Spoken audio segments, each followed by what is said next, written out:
Is happening? Welcome to my channel. My name is Matt Bradford. Today we're going to talk about playing some blues stuff in open D tuning, but we're not going to be in D. Today we're going to be in G, but it's going to be applicable, I know words, applicable to any key we're in. And we're going to make these bite-sized chunks. So I'm going to do it because blues, if you're not familiar with blues, I have a whole bunch of blues videos up. You should probably watch some of those first. I'll try to link one here. But like really, there's 3 chords in blues. There's a lot more than that, but there's 3, there's 1s, 4s, and 5s.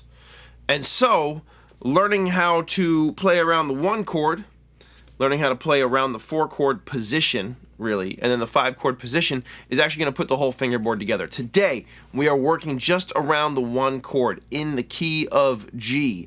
We are going to be using a couple of things.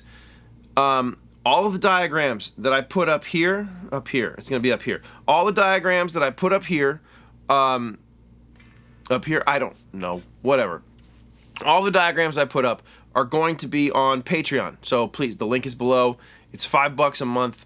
If you want to support the lessons, if you're getting something out of lessons, you want to support them, please join me on Patreon. I'm using a Apocalypse machine. I make these. This is a lap steel telly, and it's got arcane pickups. It's a 1978 brown bucker and then like a gold foil humbucker. And I'm going through an Origin Cali 76 compressor today. We're kind of a little clean. And then into my DCC Plexi. Okay.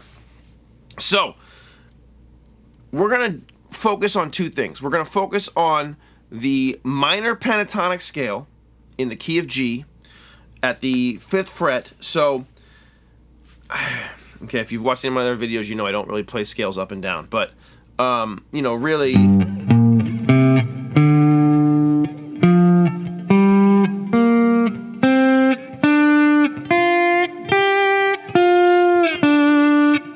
is why I don't play scales up and down, because see, look at how many different ways I can do it. Just one. That's why I don't play scales up and down. But it's going to be in this area, okay? And so we have that minor scale. And then we've got these 3 chords. We've got a 1 chord. We've got a 4 chord. And we got a 5 chord. These are all dominant 7 chords. So the dominant 7 shapes, okay, shapes is probably the wrong word, but like, look, because again, it's okay, so the way a dominant 7 chord works, and if you don't understand chords and modes, or chords and scales and numbers, I have videos on that too, which I'll try to link here, but I'm not trying to promote all this stuff. It's just so much talking. Dominant 7 chord against a 1 is going to be the 1, the major 3rd, the 5th, and the flat 7th. So now, if you look at this diagram of the notes around a 1 dominant 7 chord, you'll notice I can play the flat 7 here, I can play it here. I'm trying to give me the notes above and below the position. So I can do it there. It's going to depend on phrasing, right?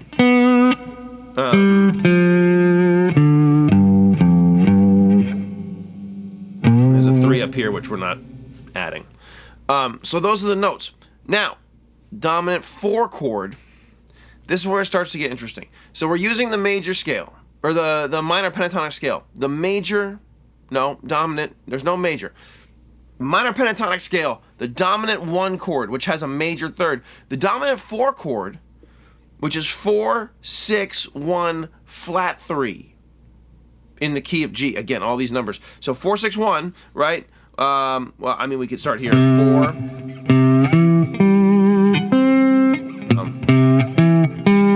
Not 3, 4.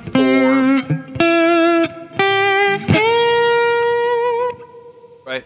And again, I don't play these in this order. I should have drawn the diagrams before I did the video, but I felt like shooting the video. I usually do the diagrams while I do the edit. Anyway, whatever. And then the 5 chord, right? 5, 7, 2, 4. So,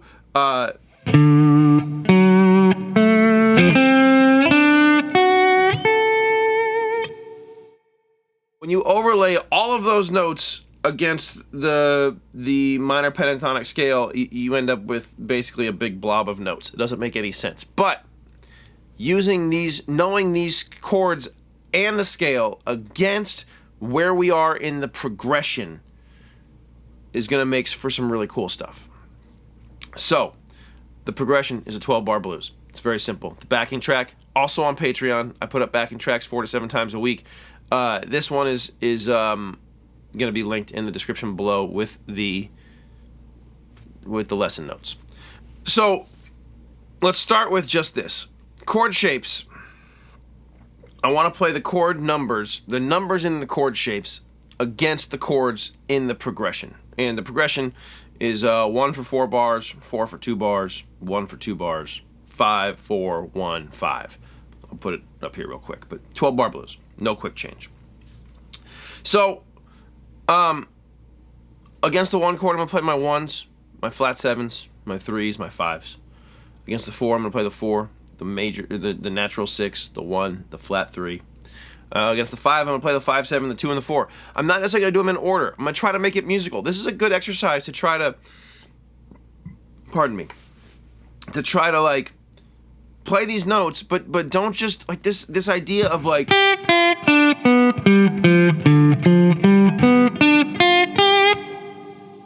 to me, that's not particularly helpful because there's nothing musical about it. The more you do it, then you get stuck and then you're like, well, how do I add this other note? It's going to start coming. So try to make it musical while you do it. We're breaking it down into bite-sized chunks for a reason. It's one of my mantras, right? Bite-sized chunks. Should get some shirts made. Would you buy shirts? I don't know. I'm trying to make a living. Here we go. So I'm using the notes. I'm making it musical.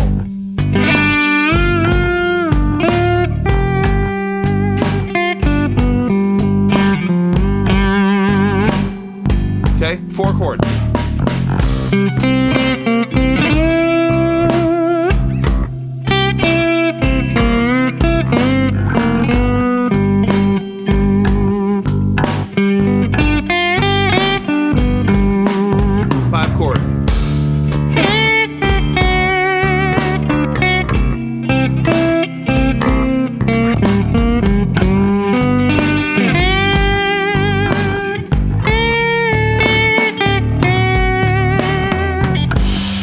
Got a little musical there. If you've watched my videos, you'll know too I'm bad at doing the exercises I'm trying to show you how to do. But you can see, like, I'm just using the chord tones. Alright, and we're going to do it again. Chord tones only. Second time through. I added some extra, like, scale tones, which we're going to do next. But we start with just the chord tones. So if you're new to this, just mess with it. And if you can't get all the notes at once, let's break it down even tighter. All right, against the 1 and the 3, against the 1 chord, I'll use the 1 and the 3. In the flat 7. No, let's just use the 1 and the 3. 1 and 3, and then the 1 and the 4, and then the 2 and the 7 against the 5 chord, right? 5, 7, 2. So 1 and 3 against the 1 chord, 1 and 4, 1 flat 3 and 4 against the 4 chord. So let's just add a little bit because we have that. That's a really cool change in blues, is that flat 3 against the 4 chord, the 3 against the 1 chord. So against the 1 chord, 1 and 3. Against the 4 chord, 1 flat 3 and 4. And then against the 5 chord, regular 7, natural 7, and 2. Check it out. Really bite size.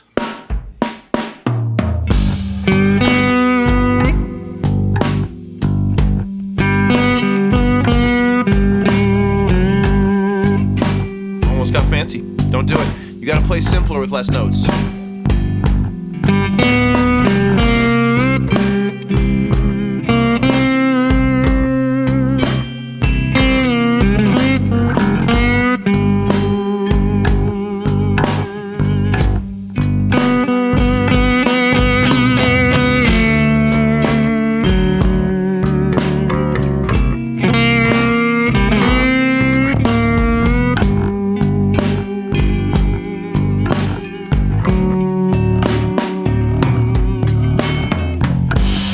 That was tough to make musical, especially with that first 4 bars where it's just the 1 and the 3. That's tricky, but it's cool. And you see what I'm saying? I'm breaking it down to bite-sized chunks, 2 notes per chord, 3 notes per chord. Let's do something else. Let's try it again. Let's do the I need the one. I need the one. I need a place to land. So let's do the 1, the 5. The 1, the flat 7, and the 5. So 3 notes. Right? And then the 1 and the 6 against the 4 chord, which is tricky. So 1 flat 7 5 against the 1, 1 and 6.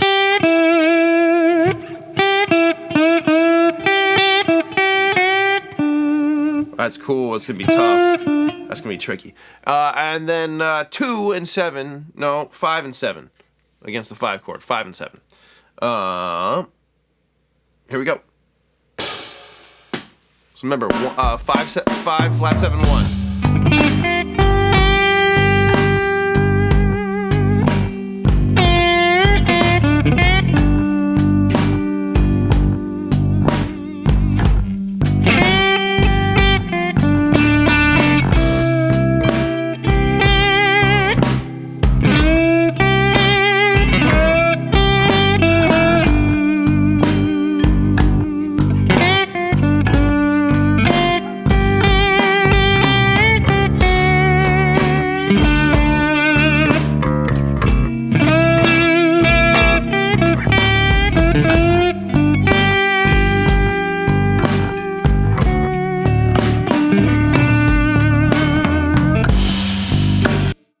One extra note against the 5, but you can see what I'm saying, right? So we're just bite-sized chunks, and we're making it work around this area. Now the next thing to do is to add the scale. So what I'll do is I'll use my chord tones, but I'll add the scale as passing tones. So the 1 dominant 7 chord, bam, and then the scale, bam, and they go together like this, and you can see where you have some of these cool.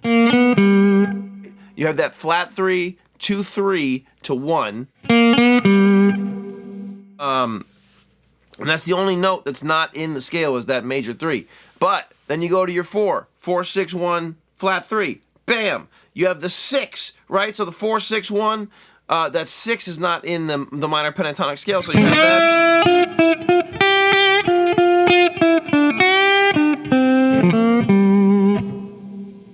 And you get to your 5 chord, and the 7 and the 2 are both not in the minor pentatonic scale. So you start adding these extra notes, but only in certain places, and making it bite-sized. We're making it bite-sized against the chords. We're playing the changes. We're not playing the changes like, oh, I'm just playing the chord tones for each chord. I don't know why I'm mocking those people. Those people usually play jazz, and they're smarter than me. The point is that we're playing the changes, and we're just gonna, don't go to sleep, and we're just gonna,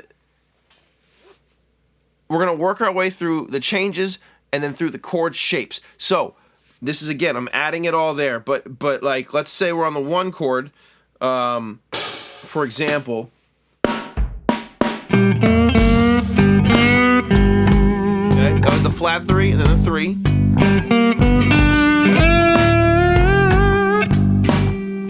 Do it again. I started thinking of something while I do this. Look, there's no tabs, there's no overhead shots. There's a reason for that. Because I'm giving you all the notes I'm playing. I've given you every single note I'm playing. I'm explaining it while we're doing it. So at this point, engage your ear. Engage your ear. I can engage my ear more. You can engage your ear more. It's one of those things, the notes are the least important part. I'm telling you right now, if you're trying this right now and you're going, oh, look, these 3 notes, how do I make these 3 notes music? That 1 flat 7 5.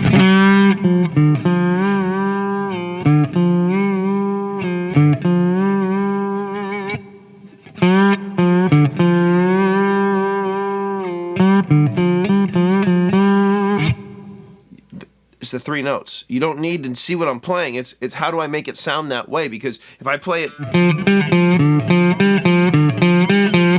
no, it's hard and soft, and accent this and don't accent that. And if I play,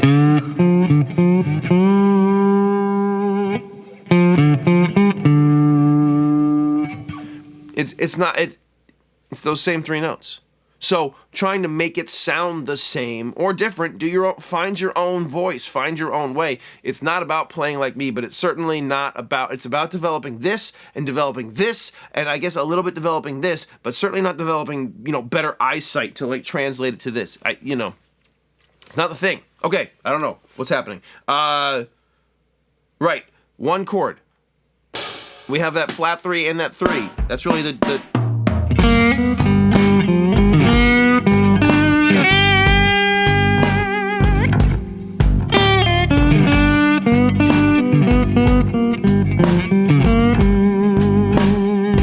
going to that 4.